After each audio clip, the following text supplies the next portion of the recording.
Hey everyone, Cody Hayes here, and I'd like to welcome you to this lecture where we are going to look at events that shaped the New Testament. Of course, I have on the screen an image of Jesus with his disciples at their Last Supper, which is at the event where he instituted the Eucharist, the Holy Communion. And this would have been right before his death by crucifixion. But kind of have to go back a bit in time where you have the divided kingdom and then the destruction of both those kingdoms. But around the year 930 BCE or BC, the United Kingdom of Israel, it divides into two factions where you have Israel, the northern kingdom, and then Judea, the southern kingdom.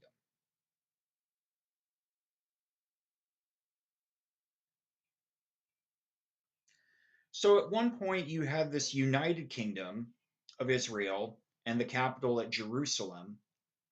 But then it divides into two factions, where you have the kingdom in the north that becomes known as Israel, and now its capital is Samaria. And then you have the southern kingdom, which is called the Kingdom of Judea and maintains the capital of Jerusalem. And that's where the people whom we call the Jews derive their name from. They come from the southern kingdom, the Kingdom of Judea. And how this happened, according to the Deuterocanonic historians that produced the King books, which would be the two books of Samuel and the two books of Kings, in older Bibles, those works are referred to as First through Fourth Kings. But it's because Solomon, who was the king of Israel, he committed idolatry due to one of his wives, and because of this, he lost divine favor. But as God told him, I'm not going to take away the kingdom in your lifetime because of how much I love my servant David, who was, of course, his father. Well, historically speaking, we cannot prove things like a loss or a gain of divine favor. We can only prove what is in harmony with the natural world. And in the case with the United Kingdom dividing into two factions, we do have in the King books what we can historically verify, but it's not how the Deuterocanonic historians wanted us to see it. But essentially, when Solomon builds the temple in Jerusalem, the southern portion of the kingdom benefits from this, where you have people coming into the south, particularly obviously Jerusalem, and they would stay in inns, or they go out to eat, or they would take home souvenirs, but basically the southern portion of the kingdom benefited from this, and the northern portion did not. So representatives from the north, in this case 10 tribes, came to Jerusalem to Solomon's son and heir, Rehoboam, who's now the king, and essentially they asked Rehoboam, can you make the situation easier for us? And Rehoboam essentially says no. So when that happens, they decide to leave. Well, then in 722 BCE or BC, the kingdom of Israel, that's the northern kingdom, it's destroyed by the Assyrians.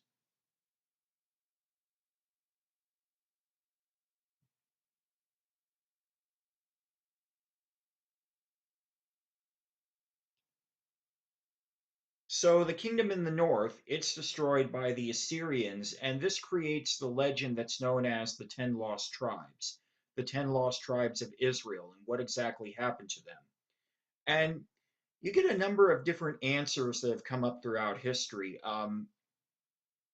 There are those that thought that the Native Americans were descendants of the 10 lost tribes.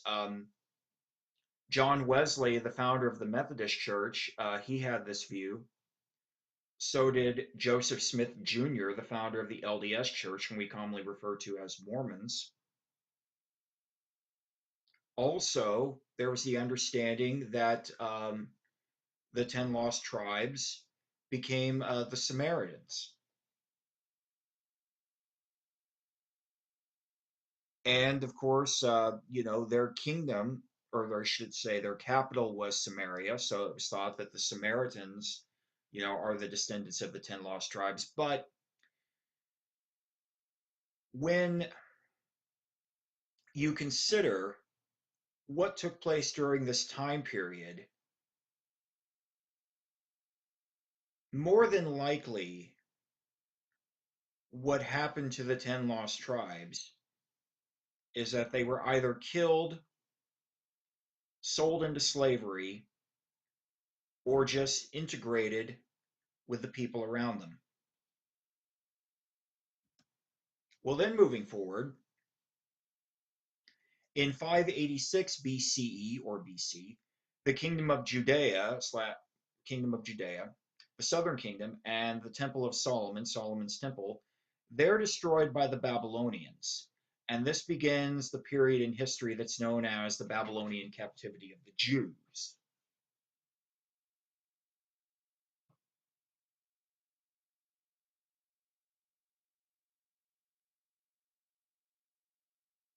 So the southern kingdom, Judea, which is where the people whom we call the Jews derive their name from, the people of Judea, and the Temple of Solomon, which was known as First Temple Judaism, this is destroyed by the Babylonians, and this begins the period in history that's known as the Babylonian captivity of the Jews. It's also where that term Babylon became used as a synonym of evil. During Jesus' lifetime, the term Babylon was to refer to Rome and the Roman Empire, as that was the force, of course, occupying Judea, occupying Israel. But one of the legends that's formed out of the destruction of the kingdom of Judea and the Temple of Solomon is the Ark of the Covenant and whatever happened to it. And of course, you have the notion, I believe, I'm going to say that it's in the book, the book of Baruch, which is attributed to Jeremiah's scribe, that the ark was hidden away in a cave, supposedly by Jeremiah, yet for some reason no one seems to know where the cave was, but that Jeremiah supposedly hid it away. And also there's the legend that it's in the basement of I believe it's called St. Catherine's Monastery, which is a monastery outside of Alexandria in Egypt, an Orthodox monastery, Orthodox Christian.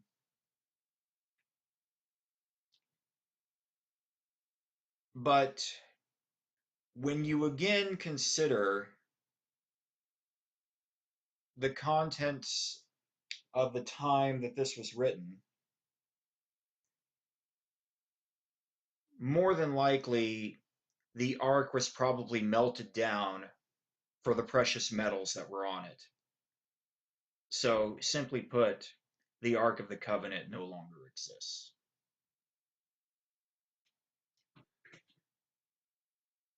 Well, moving forward, in 538 BCE or BC, Cyrus the Great of Persia, he crushes the Babylonian Empire and he allows the Jews to return to their homeland and to rebuild their temple.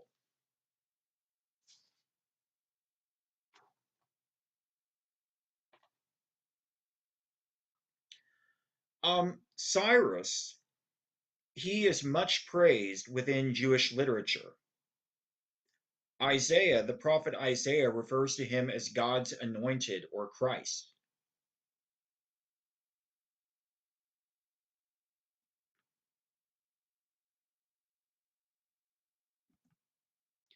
However, many of the beliefs of the Persian religion, which was Zoroastrianism at the time, this began to make an influence within Judaism.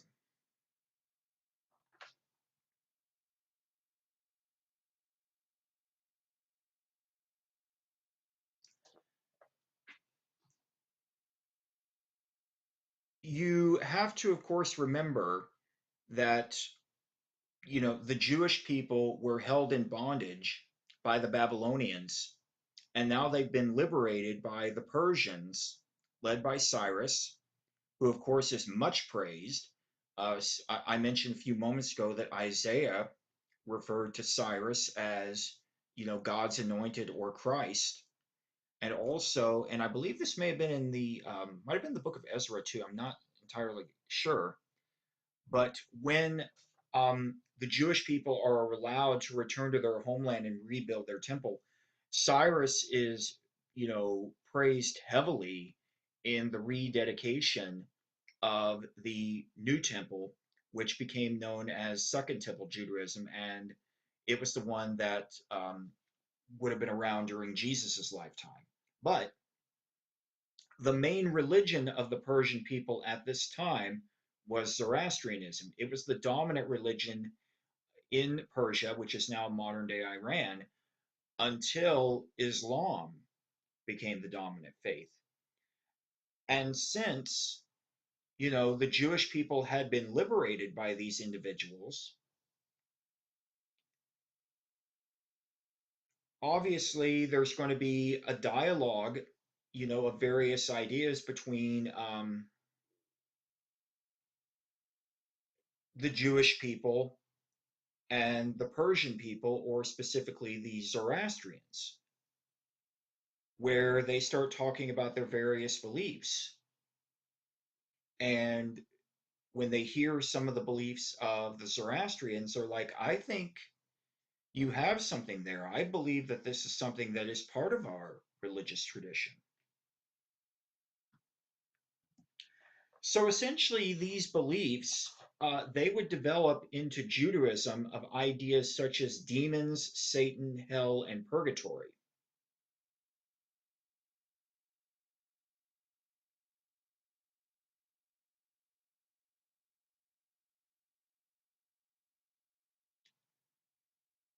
One of the beliefs of the Zoroastrians was you had the concept of the sons of light versus the sons of darkness.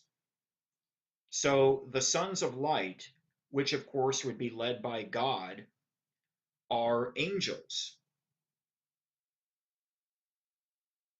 whereas the sons of darkness were these fallen angels, those that had, went away from God, and the chief fallen angel was the Satan figure, the accuser. Also, the Zoroastrians had a concept of fire as both a form of punishment and as purification. So the punishment side is where you would get the idea of hell, this eternal fire, and then the notion of a purification side, basically getting rid of the impurities, would be where you would have the concept of purgatory. Well, we're going to stop here, and then when we come back, we will look at more at events that helped shape the New Testament. So take care. I will symbolically see you then.